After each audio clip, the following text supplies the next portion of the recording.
আসসালামু আলাইকুম সুপ্রিয় দর্শক মণ্ডলী। বৃদ্ধ লোকদের নিয়ে নানান কথা। অনেকে বলেন বয়স হয়ে গেছে, তার এই জন্যই সমস্যাটা হয়েছে। জনাব শফিক রেহমান সম্প্রতি কালের কণ্ঠ পত্রিকার বর্ষপূর্তিতে কালের কণ্ঠ পত্রিকার মালিক ভূমিদস্যু মাফিয়া শেখ হাসিনার সহযোগী ভারতের দালাল আকবর শাহ আলম সোবহানকে মিষ্টি খাইয়ে দিয়েছে, কেক খাইয়ে দিয়েছে। এই দৃশ্য এখন সামাজিক যোগাযোগ মাধ্যমে ভাইরাল। তিনি বিএনপি চেয়ারপারসনের উপদেষ্টা এবং বাংলাদেশের খুব প্রভাবশালী একজন লেখক। তো এতে তার ভক্তরা কষ্ট পেয়েছে। আমিও তাকে খুব পছন্দ করতাম তার লেখার কারণে।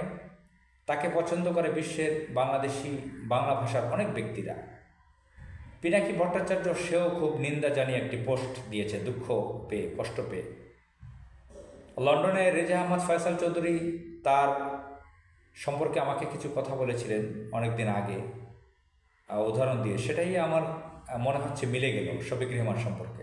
শফিক রেহমান তার ঢাকায় যে সম্পত্তিগুলো আছে সেগুলো রক্ষার জন্য তিনি শেখ হাসিনার বিরুদ্ধে লেখালেখি করেন নাই। আবার কেউ কেউ বলতেছেন বৃদ্ধ হলে নাকি মাথা নষ্ট হয়ে যায়।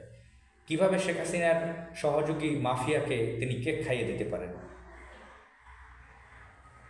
মাওলানা আজিজুর রহমান, আল্লামা আজিজুর রহমান, সাইকুল হাদিস আল্লামা আজিজুর রহমান যাকে বলা হয়, তিনি আওয়ামী লীগের প্রেসিডিয়াম সদস্য, আওয়ামী লীগের সাধারণ সম্পাদক আব্দুল জলিলের সাথে দেখা করেছিলেন। একটা তথাকথিত কি একটা চুক্তি করেছিলেন ইসলামের নামে। এটা নিয়ে যখন আমি নানান জায়গায় সমালোচনা হচ্ছিল, তার একজন ছাত্র, তার মাদ্রাসার তিনি একজন ইমাম সাহেব, একজন মাওলানা, তাকে আমি জিজ্ঞেস করেছিলাম যে আপনাদের ওস্তাদ এরকম কেন? তিনি বললেন আসলে বয়স হয়ে গেছে তো মোহতারামের, আমাদের হুজুরের বয়স হয়ে গেলে মানুষের এই ধরনের হয়। আবার আহমদ শফি তেতুল হুজুর নামে পরিচিত, তার সম্পর্কে তার ভক্তরা বলেছেন যে হুজুরের বয়স হয়ে গেছে তো, শেখ হাসিনার সাথে হ্যান্ডশেক করেছে, বা তাকে নিয়ে কত আবেগ ঘন কথা বলেছেন। কওমি জননী তো ঘোষণা দিয়েছেন তার লোক, তো সেটা তো গোপালগঞ্জের একজনে দিয়েছে। তো শফি আহমদও কিন্তু কম করেন নাই শেখ হাসিনার পক্ষে, তার সাথে দেখা টেকা করেছেন, তার পক্ষ নিয়েছেন। তো এই সবগুলো আসলে অনেক কিছু মিলে যায় যে বয়স হয়ে গেলে এগুলো হয় কিনা। হোসেন মোহাম্মদ এরশাদ একজন বয়স্ক ব্যক্তি ছিলেন, কিন্তু তিনি বয়স অবস্থায় যে কাজগুলো করেছিলেন, যে ভারতের বিনা স্বীকৃতির কথায়, তিনি হাসিনার কথায় বারবার তার অবৈধ নির্বাচনে অংশগ্রহণ করে। কিন্তু এরশাদ সম্পর্কে তার যে এই সমস্ত আকাম কুকাম তো আমরা অতীতেও দেখেছি। তিনি একজন ভারতের এজেন্ট ছিলেন, তার এইগুলো আগেও ছিল। বয়স হলে কি হবে? আমরা তো বয়স্ক অধ্যাপক গোলাম আজমকেও দেখেছি, মৃত্যুর আগ পর্যন্ত তিনি ইমান হারাননি, নতজানি হননি।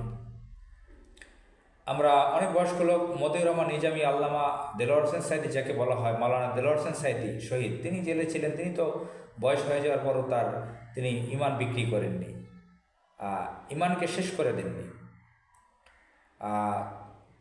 মাওলানা আব্দুস সোবাহান, একে এম ইউসুফ, এ ধরনের তো অনেক বয়স্করা ছিলেন, তারা তো মাথা এভাবে নষ্ট করেননি। তো বোঝা যায় এখানে ইসলাম একটা কাজ করে, আইডিওলজি একটা কাজ করে। ইসলামের বাহিরে যে আদর্শগুলো আছে, জাতীয়তাবাদ আদর্শ, ন্যাশনালিস্ট আদর্শ, সেকুলার আদর্শ, কুফরি আদর্শ যেগুলো, এরা বয়স হলে কি আর কম বয়স হলে কি আর বেশি বয়স হলে কি, তারা এই সমস্যাগুলো করবে। আবার আহমদ শফির কথা বলতে পারেন, মাওলানা সাইকুল হাদিস আল্লামা আজিজুল হকের কথা বলেন, তারা তো কুফরি বা ন্যাশনালিস্ট সেকুলার আদর্শের ছিলেন না, কিন্তু তারা তো আসলে ইসলামী আন্দোলনই করতেন না। শেষ বয়সে এসে কিছুটা রাজনৈতিক দল গঠন করেছিলেন আজিজুল হক, আহমদ শফি তো সেটা করেননি। ইসলামী আন্দোলন, মুভমেন্ট, পলিটিক্স সেগুলো তো করেননি তারা তো সেই ন্যাশনালিস্ট, সেকুলারপন্থী যারা কুফরিপন্থী, তাদের সহযোগী হিসেবে কাজ করেছেন সারা জীবন। তো যাই হোক, শফিক রেহমান যে কাজটা করেছেন অত্যন্ত নিন্দনীয়। তাকে যারা পছন্দ করতেন, বাংলাদেশের কোটি কোটি মানুষ, তারা এতে আঘাত পেয়েছেন। ভূমিদস্যু যে একজন নারীকে রেপ করে মেরে ফেলেছে, জানিয়ে সারা বিশ্বে আলোচনা, বাংলাদেশি যে যেখানে আছে, এবং কীভাবে একটি অবৈধ দিল্লির এজেন্ট শেখ হাসিনাকে ক্ষমতায় রাখতে সহযোগিতা করেছে, প্রকাশ্য মিডিয়ায় ঘোষণা দিয়েছে কীভাবে তাকে ক্ষমতায় রাখবে। তাদের মিডিয়ায় সেখানে তার পাশে ইমদাদুল হক মিলনের মতন একটা ফ্ল্যাটার কৃতদাস শেখ হাসিনার, এবং এই মাফিয়াকে কেক খাইয়ে দিচ্ছে শফিক রেহমানের মতন একজন প্রবীণ সাংবাদিক। তার হারাবার কী আছে? তার 90 বছর বয়স, তার সম্পদের অভাব নেই, সম্পদ সম্মান কোনো কিছুর তার অভাব নেই। আমি এটাও দেখলাম একবার সে অনুষ্ঠানে মোস্তফা সরোয়ার ফারুকী আসছে, তার স্ত্রীকে সহ সে দাঁড়িয়ে গেছে তার সম্মানে। এগুলো আমার আসলে কেমন যেন লাগে, কোন ধরনের ক্যারেক্টারের এরা। আসসালামু আলাইকুম।